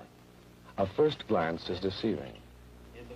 A single unit of sight and sound may combine a child's preoccupation with water play, his fascination with mechanical toys, his delight in song, and his concern about his behavior in relationship to the adult world. Hey, I didn't know you had anything like that with you today. Come on over to the airport to see plane. I never even knew you had anything like that. Would you? There's a great big pond of water. And I think maybe I'll just make a few little roads. And it's very long, too, Mr. Roy. You ever do that in your tub?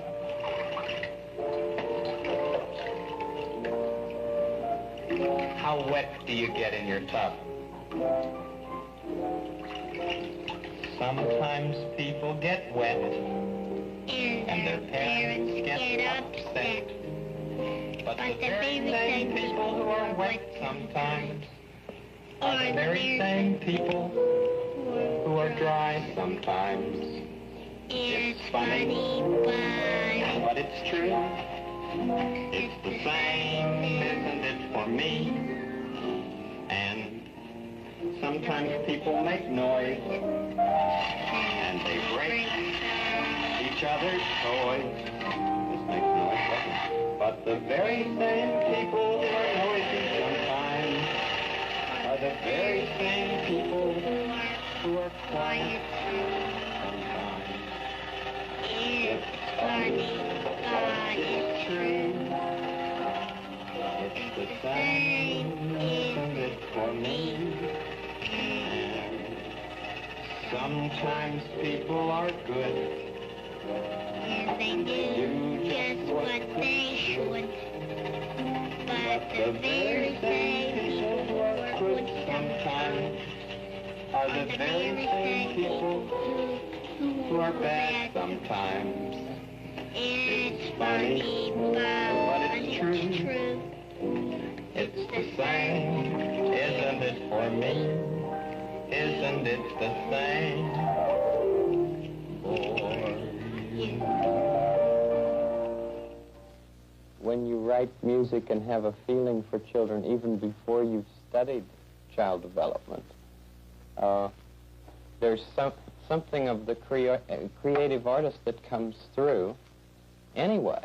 You know, like I Like You As You Are, for instance. This has turned out, and I collaborated on that song, and it's turned out to be one of the most important ones, I think, that we've written. You know, I like you as you are, exactly and precisely. I think you turned out nicely, and I like you as you are. And children need to hear that. I don't think that anybody can grow unless he really is accepted exactly as he is. Because if somebody's always saying to a child, you're going to grow up and you're going to be fine, So much of that in this country anyway. You know, that a child is appreciated for what he will be, not for what he is. He will be a great consumer someday. And so the quicker we can get them to grow up, and the quicker we can get them out of the nest so that they will go out and buy, you know, set up their own home at 12 maybe, then the better. To accept the child as child is to know his main concerns, is to deal with these concerns in a meaningful and constructive manner, is to put them into singable song, playable play, and vital dialogue. Many things are worked into the Rogers television programs. Things to be built and to be destroyed. Impulses to be freed and to be controlled. Feelings to be explored, frustrations to be resolved. I'd go to it. Jamie has it. She'll say she'll do her best. Okay?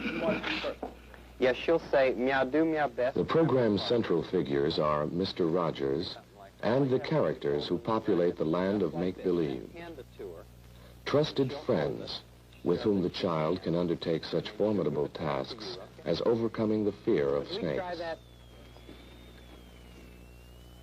And what kind of a snake is that one, Mr. Allen? It's a copperhead, King Friday. Well, a copperhead is poisonous, is it not? Oh, real ones are, but this is just a rubber one. Oh, made of rubber. Let me see it then, thank you. Oh, yes, he does have a copper color on his head, doesn't he? That's why they call it a copperhead, King Friday. Do you have any that aren't made of rubber today? Oh, I'd like to show you one, King Friday. Yes, thank you. You take him, yes? Oh. He's real, isn't he? Oh, this one is very real, King Friday. This is what they call a ball python. A ball python? Notice how he rolls up in a ball. Oh, I see. Yes. Hello, ball. Oh. He's from Africa. I see. How old is he? Oh, this one's about 4 or 5 years old. He's an adult. He's about as big as they get. Oh, yes. Well, I'm glad he's not going to get much bigger. Mm-hmm. There are those, you know, who are afraid of snakes. Yes. One of them stands on top of a broom most of the time. Yes. See. Oh, what is this one? Oh, yes. This is an indigo, King Friday. This is what the show people like to use in a circus. I see. Hello, indigo. How old is he? Oh, this one, probably about 6 years old. 6 years old. Time for you to go to school, Mr. Indigo Snake. Yes. I always take someone with me who knows snakes very well. Oh, that's a very good thing to do. That's why you don't get hurt, and neither does anybody else. Exactly. I suggest you do that if you ever go for a long walk in the forest. Now, I'll take my snake. Thank you. Thank you very much, my rubber one. Mm-hmm. Come along, and we'll go to the S room, where we will have a snack and talk about more snakes. Very well.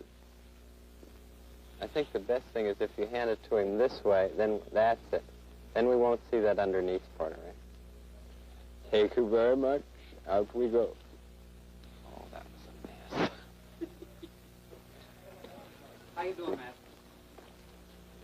About, Bill? minutes to take, people. 3 minutes. Bill? Yes. At the beginning, could you say that it's a copperhead? And then I'll ask something about how old it is or something. And then we can get into the rubber business. Okay. We should save the rubber business, you see, for a little bit of a punch. Before we went away last summer, one of the last places I went to visit was a new nursery school. I had never met these children before, and I walked in at the request of the teacher and just sat down during rest time. I didn't say a word. And the children had seen some of our work on television, and so they knew who I was, but they didn't just rush toward me. They started to come one by one. I sat down on one of the small chairs. It's very easy for me to sit on small chairs, you know, because I'm so used to it. But they came one by one into my particular area from their restroom, and then they just looked at me. And there was a long stare from most of them, and one little boy by the name of Thatcher spoke first. And all he said was, "My doggie's ear came off in the automatic washer." And there was silence, just complete silence. It was as if, "This is your test, Mr. Rogers. Are you still in touch with childhood?" And so I said, "Sometimes that happens to toys, doesn't it? Their ears come off or their legs come off, but that never happens to us. Our ears don't come off, our noses don't come off, our arms don't come off." And Thatcher's eyes were getting bigger and bigger and bigger, and he said, "And our legs don't come off?" And I said, "No, they don't." And I didn't have to go any further, you see. I didn't have to say, "Our penises don't come off." I didn't have to say this because the children knew that I was in tune. And immediately, all of the other children started asking questions, and poignant questions. Questions about death. One child talked about her cat dying. And it was just as if, you know, "We shall now open the door. You have passed the test. You may come in. And we will communicate with you." But if I had said, I'm convinced of this, if I had said, to reply to Thatcher's question,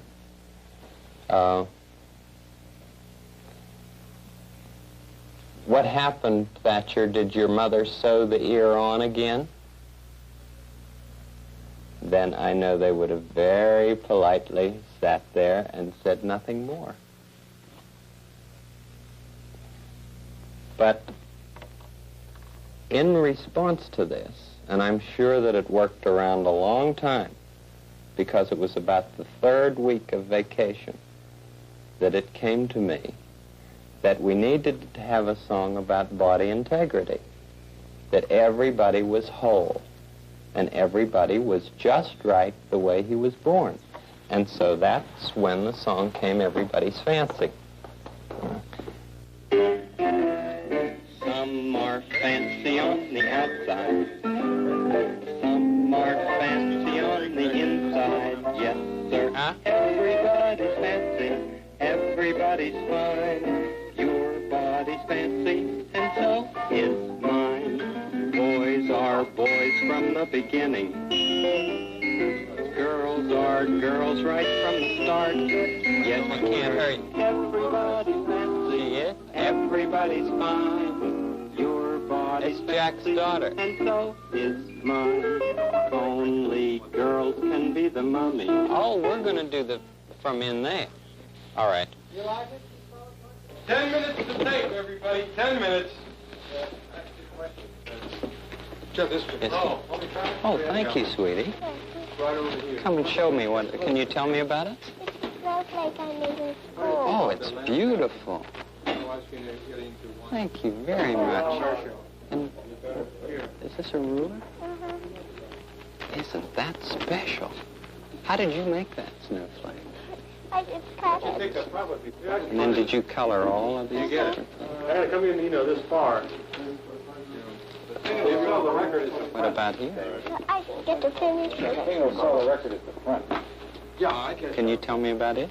I was going to make a Japanese house, but I couldn't make one. Look, a lot of smoke coming out of the chimney. Alrighty. And what about here? Fun. Sure. Well, that's a very special present, because you made it. Tell me those words to Everybody's Fancy that you were singing. Some are fancy on the outside. Some are fancy on the inside. Yes, everybody's fancy. Everybody's fine. Good. Your body's fancy, and so is mine. Very good. I thought I saw you singing those words. Do you know other parts of it, too? Mm-hmm. Do you? Which part? I know the whole song. Do you? You mean, boys are boys for the beginning. Girls are girls right from the start. A dialogue with childhood. A serious dialogue, though not lacking in humor. A dialogue which centers around childhood concerns, which uses not childhood vocabulary, but childhood imagery, and the terminology in which childhood expresses its joys, hopes, and fears. This is Fred Rogers, creative person. And so is mine. Good. I think you're a special person. And I like your ins and outsides. Yes, sir. Everybody's fancy. Everybody's fine. Your body's fancy. And so is mine. Well, you certainly do have a fancy body. You're a fancy little girl. I'm very fond of this, and thank you very much. There is no question. Fred Rogers was an amazing and a creative person who continues to have a lasting effect on lots of people's lives. From the early days of Children's Corner through all his years on Mr. Rogers' Neighborhood, Fred helped kids see lots of what made life good. And he let all his young neighbors know that they were all special and that he liked you just the way you are. But the more you learn about Fred, the clearer it becomes. He was truly the special one, a really wonderful neighbor. I'm Michael Keaton. Thanks. Come along. My piano's over there. Why don't we play and sing that song about being proud of people? Oh, fine. Okay? I'm proud of you, I'm proud of you. I hope that you're as proud as I am proud of you. I'm proud of you. I hope that you are proud and that you're learning how important you are, how important each person you see can be. Discovering each one's specialty is a most important learning.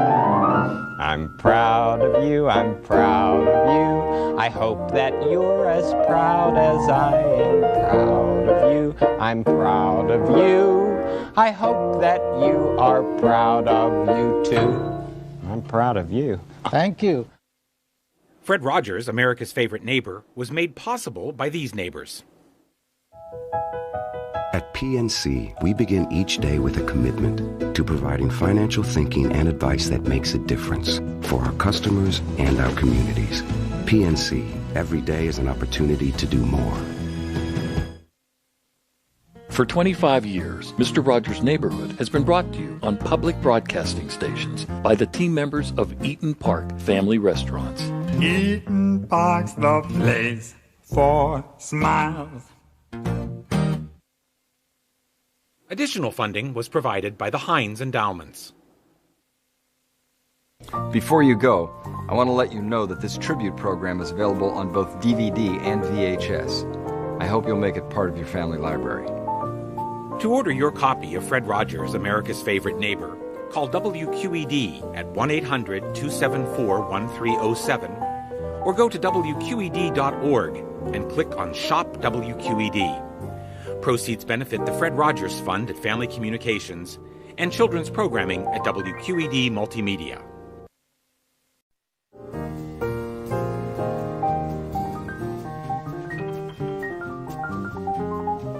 The crew here at WQED has seen a lot of changes over the years, especially in local television, but somehow Fred Rogers has stood the test of time.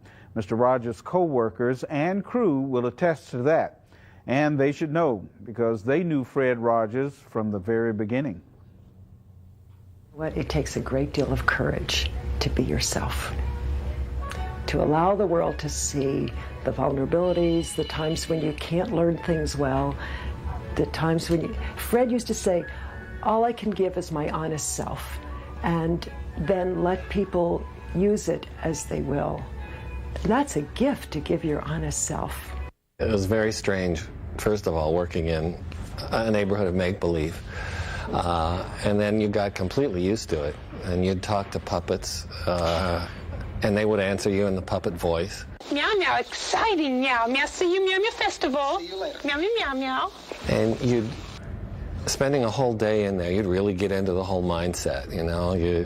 His songs really, you hear them over and over again, they really go in, you know. It really means something. I like you just the way you are. It was like having a therapy session. There was one incident where I personally put Kleenex. I brought in a pair of loafers, because Fred always, of course, wears loafers, and I just stuck some tissue in the loafers, and we put it on the set, my shoes instead of Fred's. It just worked out that he was wearing maroon loafers that day too, and he tried to get, we rolled tape like usual, and he did this a little bit, and he tried to get his foot in, and I know that in the man's head he's thinking, okay, these are my shoes, why isn't this working? And then he finally caught on to it, and he just laughed, and we had a good time and moved on. He was an incredibly close friend. He was a boss, he was a mentor, he was a teacher, but you know, he was a true friend. He daily was able to inspire all of us. And even in his death, he is still very much alive. Oh boy. He was a good friend. Over and above a good employer, he was a good friend. And what he meant most to me was a sense of humor. That's what I remember most about Fred. He could make me laugh, and we'd make each other laugh, and he had such a great sense of humor, whimsical sense of humor, not tell you 15 jokes, just very whimsical. And for instance, when the cameras would go down or the tape would break or something that happened in the studio, they'd say, okay, Fred, one more time. And that became a little message between the two of us. It then became we'd be greeting each other. Fred would just walk in the morning, he'd see me and go, or he'd peek his head around my office door and go, meaning good day, hello, how are you? It became just a tradition with us. And in fact, on the cover of Pittsburgh Magazine, when we taped our last episode, there we were, McFeely and Fred doing that. So he meant so much to me. We've lost a key member, our leader. In a lot of ways, he set the tone for this building.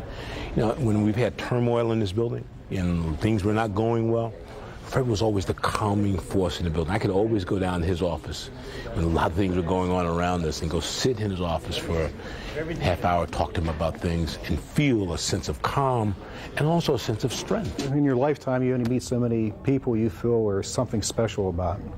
And he was definitely one of the people I regard as being special. And it was just an honor and a pleasure to work with him and for him. A couple years ago, my dad passed away. Fred was away for the summer in Nantucket. And he called me at my house. And he talked to me for about a half an hour. I mean, we talked about a lot of things, but he just talked to me and made me feel good to know that there was a friend that was close and caring, and somebody especially like Fred. You know, if anybody could make you feel better about what was happening around you, it was Fred. My wife was sick for a long time, and Fred would call me on the phone many evenings and talk to me prior to my wife's death and just support me through that. And after Holly had died, he would continue to call me periodically and email me just to be a great support through that entire time. I was in the elevator once, and this guy came in. He was a bike messenger, and he was fully pierced here. He had 5 in the ear, like 1 across here, 1 in his septum. And he and I were on the elevator together, and Fred stepped on, and the guy took one look at him and was instantly reduced to 5 years old and rompers and said, "Hi, Mr. Rogers." And Fred talked to him and shook his hand and told him he must work really hard riding a bicycle and how dangerous it was and to be careful because, you know, bike messengers get hurt a lot. And then he got off the elevator and the guy turned to me and said, "That was Mr. Rogers." And I was like, "I know."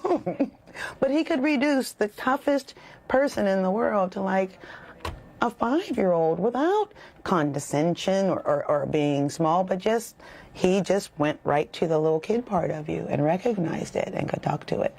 And not a lot of people can do that. Got married and my wife had a baby boy, and we were taping Fred's show that day. So of course I went to the hospital at 4 a.m. and my wife delivered the baby, and I left her at the hospital and went back to the studio, and they said, "Go back to the hospital with your wife. We'll manage all right without you today, Art." I was one of the 3 cameramen. And Fred got a hold of me, and he came over and he said, "Now you're going to really enjoy life." And you know, he was absolutely right, because that son now is grown, and I have a granddaughter by that son. And now I'm really enjoying life. So Fred was absolutely right. That was the start of fun in my life. Thanks, Fred. My daughter, when she was 3 years old, was on the show. But this morning, 7:30, she was getting ready for school. And she came running into my bedroom crying and woke me up. And I said to her, I said, "What's wrong? What's wrong?" And she said, "Mr. Rogers died." And,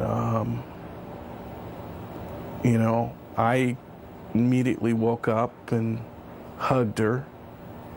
And then we had a talk because, you know, I kind of expressed to her that she was blessed to have, and lucky to have, been fortunate to know him. He was genuine. He loved his audience, and he could pour it into the camera, and we all loved him back. We always will.